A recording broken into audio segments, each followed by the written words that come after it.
mesti dibawa, terutama bagi orang yang datang ke Madinah ataupun orang datang ke Makkah. Zam-zam bukan. Zam-zam dari CPRI pun banyak. Kurma bukan. CPRI pun banyak. Jadi Bapak Ibu yang dimuliakan Allah Subhanahu wa taala, satu perkara, satu oleh-oleh yang harus dibawa oleh setiap jemaah baik haji maupun umroh, apa dia? Yaitu akhlak baginda Nabi Muhammad sallallahu alaihi wasallam. Ini yang penting. Dan inilah ciri-ciri makbul, ciri-ciri diterima, mabrur, mabruroh, haji maupun umroh seseorang pulang ke kampung halaman membawa akhlaknya baginda Nabi Muhammad sallallahu alaihi wasallam. Tidak akan makbul, tidak mabrur, tidak mabruroh kalau dia balik dari tanah suci Makkah dan Madinah, dia tidak membawa akhlaknya baginda Nabi Muhammad sallallahu alaihi wasallam. Suatu hari Pak, dalam perang berkecamuk, Nabi SAW pun ikut dalam perang tersebut. Luar biasa perangnya itu. Banyak korban baik dari tentara Islam maupun dari tentara orang kafir. Udah selesai perang, kan banyak tuh jenazah bergelimpangan. Jadi udah selesai perang, tidak ada lagi Pak cerita nak menjumpai dengan musuh pun, tidak ada cerita nak sini bahkan tidak ada lagi. Maka Nabi dan sahabat mencari tentara Islam. Nabi SAW ini melihat satu jenazah dibolak-balikan oleh Nabi. Dibolak-balikan oleh Nabi. Nabi lihat. Sahabat dari jauh melihat apa yang dibawa oleh Nabi. Didatangilah Nabi tadi. Wahai Rasul, apa yang engkau lakukan? Kenapa kok jenazah ini dibolak-balik, dibolak-balik, dibolak-balik? Kata Nabi, perasaanku aku kenal dengan orang itu. Kata Nabi, perasaanku aku kenal dengan orang itu. Kata Nabi. Kata sahabat, wahai Rasulullah, benar engkau kenal dengan orang ini. Karena orang inilah yang hari-hari selalu ngolok-ngolok. Orang inilah yang selalu ngejek-ngejek, yang menghina engkau. Masya Allah. Nabi Pak, ingat dengan orangnya, tidak ingat dengan keburukan yang dia lakukan kepada Nabi. Luar biasa Pak. Ini akhlak Nabi. Ingat dengan orangnya, tapi tidak ingat dengan keburukan yang dia lakukan kepada Nabi. Mun kita ke, bayak. Loh, kau kutangkan kau kelak di hari kiamat. Bayangkan dia belum tentu kiamat di hari kiamat nak ngutangkan orang. Ya Bu ya. Tapi bukan ibu-ibu yang solehah, enggak. Amin. Entah ibu-ibu di mana ke. Ini Nabi. Bahkan Masya Allah tabarakallah, cerita yang masyhur, Nabi lewat satu lorong, ada seorang pemuda Yahudi yang selalu meludahi Nabi. Ini cerita yang masyhur. Begitu besoknya lagi, begitunya lagi, besoknya lagi. Hari kesekian tidak ada nih yang meludahi Nabi. Nabi tanya kepada tetangga, maklum, nak numpang nanya, mana pemuda yang di rumah itu? Kata Nabi, oh dia sakit, kata maklum tadi. Oh begitu. Nabi pulang ke rumah, Nabi tanya kepada Sayyidah Aisyah radhiyallahu anha, wahai istriku, ada ke kira-kira makanan tuh?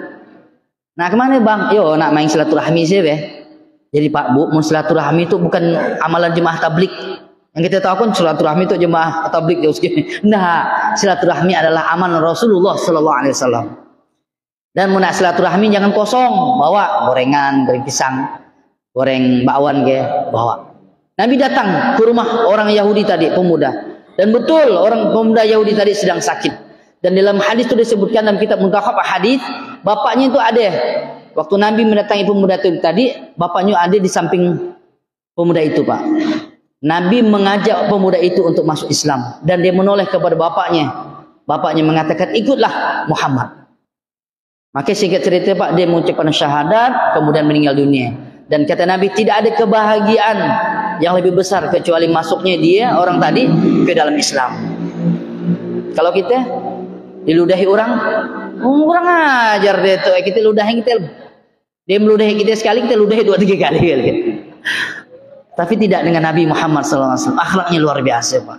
Ini yang harus kita bawa. Bahkan tidak saja Nabi Muhammad SAW. Tidak hanya Nabi. Bahkan sahabat Sayyidina Abu Bakar radhiyallahu an, begitu Rasulullah wafat, dia tanya kepada anaknya. Dan ini ceritanya masyhur, top, viral Pak. Tanya, wahai anakku Aisyah, ada ke perbuatan Nabi yang belum aku lakukan? Karena sahabat Nabi, tahu yang tahu, Bu, berapa jumlah sahabat Nabi, Bu? Ibu-ibu, berapa jumlah sahabat Nabi? Berapa? 4. Ada yang lain, Bu? Di dalam kitab Fathul Mu'in, itu saya baca dalam kitab Fathul Mu'in fikih dan mazhab Syafi'i, jumlah sahabat Nabi itu kurang lebih 124.000 sahabat. Yang kita kenal 4 sahabat yang besar. Kemudian lagi ada nanti sahabat Badar. Ya. Dalam kitab Fathul Mu'in itu disebutkan 124.000 jumlah sahabat Nabi, Masya Allah. Banyak, Pak. Bahkan ada ulama mengatakan lebih. Karena 120.000 itu adalah yang hadir waktu di haji wada'nya Nabi SAW. Dikumpulkan oleh Nabi itu 124.000. Kata alim ulama sebahagian mengatakan sebelum haji wada sudah ada peperangan. Yang mana sahabat-sahabat Nabi udah banyak juga yang bersyahidan semuanya. Artinya jumlah sahabat Nabi lebih dari 124.000 sahabat. Karena banyak udah yang syahid. Intinya semua sahabat Nabi orang-orang soleh. Jadi tidak ada satu pun perbuatan Nabi yang tidak dicontoh oleh sahabat. Jadi Bapak Ibu yang Allah Subhanahu wa taala, Sayyidina Abu Bakar tanya kepada Sayyidah Aisyah, "Ada kena yang ada yang dibuat oleh Nabi belum aku buat?" Kata Sayyidah Aisyah, "Kasihnya udahlah. Sudah semuanya lah, Bah." Ya. Kata Sayyidina Abu Bakar, "Coba tanya ingat-ingat lagi, ada kali?"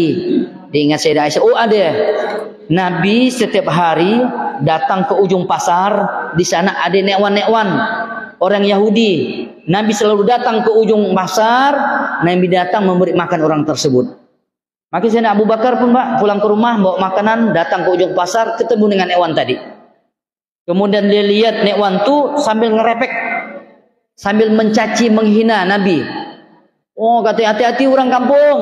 Ada orang situ ngaku namanya Ahmad, ngaku Nabi, padahal dia pemula, penyihir dan segala macam. Sayyidina Abu Bakar tadi, Pak, suapkan makanan ke mulut orang tadi, ke mulut nekwan tadi. Dan nekwan itu buta, Bu. Oh, Bu, nekwannya buta rupanya. Nekwan tadi yang Yahudi itu buta. Begitu disuapkan oleh Sayyidina Abu Bakar, kata nekwan, "Kau tuh bukan orang yang biasa yang datang menyuapkan aku tuh." Ada nekwan yang buta. Sayyidina Abu Bakar heran. "Wan, gimana Wan tahu bahwa saya itu bukan orang yang biasa menyuapkan Wan? Wan kan buta." Kata nenek tadi, Pak, yang Yahudi tadi mengatakan, "Orang yang bisa datang menyuapkan aku, makanan itu sebelum dia masukkan ke mulutku, maka makanan itu akan dikunyah dulu dalam mulutnya, barulah disuapkan ke mulutku." Karena dia tahu aku dah nekwan, dah rongak. Pak, Bu, pernah tidak kita suapkan mak atau bapak kita seperti itu?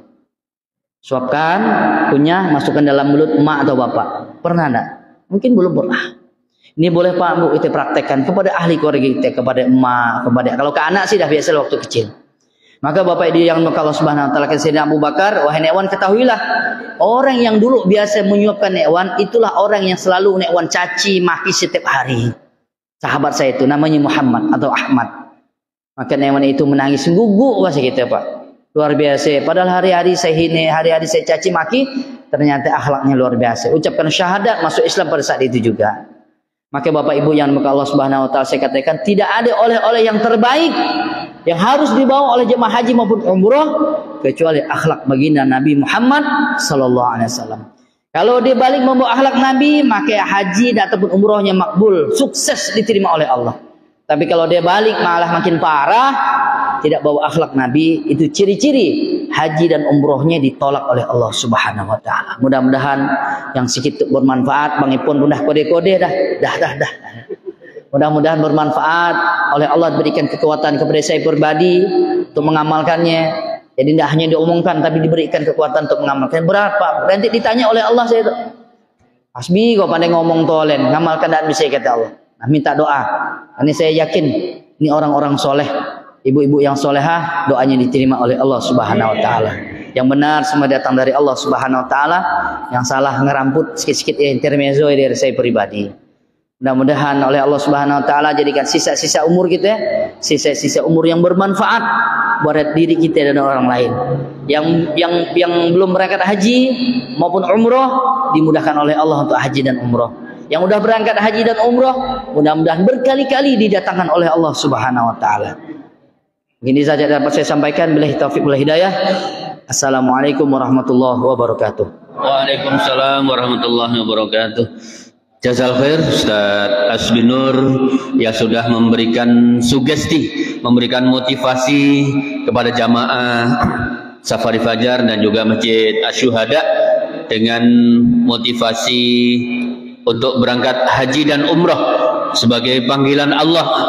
Jadi menjadi tamu-tamu Allah Subhanahu wa taala, orang yang bukan kaleng-kaleng.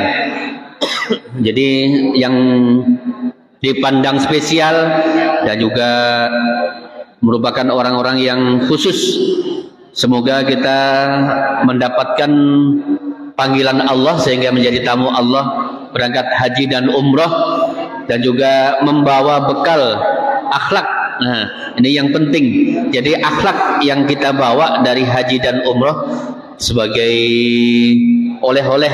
Jadi bukan hanya mungkin makanan ataupun yang lainnya, tapi akhlak yang jadikan haji dan umrah kita makbul, haji kita menjadi yang mabrur.